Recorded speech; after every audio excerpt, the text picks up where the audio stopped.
Inqanawa yesithathu yirhudi wop.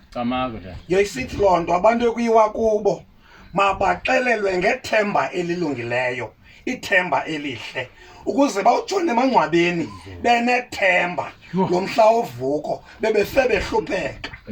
Tyhini thiza Kukho umhla ekuthiwa kuzawukhala ngayo ixilongo, banamasa ngoku, bahlupheka ngoku, kwasento abanayo mabaze nayo apha begcina ithemba lokuba lawukhala ixilongo bazawuvuka emangcwabeni bebelamba, bavuke bonwabe.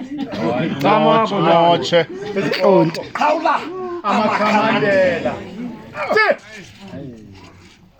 bathi bawundweba bakhonjisa iivesi ezimbalwa, ingashiywa nalithi ningaziqwebeli ubutyebi basemhlabeni babuyeke bumke uthuthwe ubheke phesheya.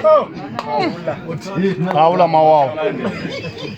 La madoda afike ephethe izixhobo eziyi-4 zayibetha iAfrika zayivuthulula.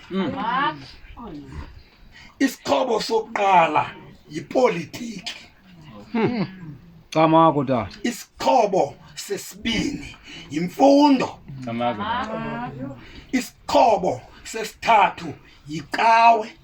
Amadoda Uzuziphenduleka incwadi, khangele eli gama lithi church lithathwa kwintetha yamaGrike ethi yona kurkia, uchurch lo.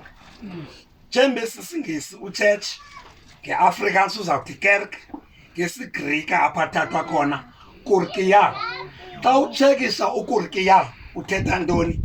Those who belong to him.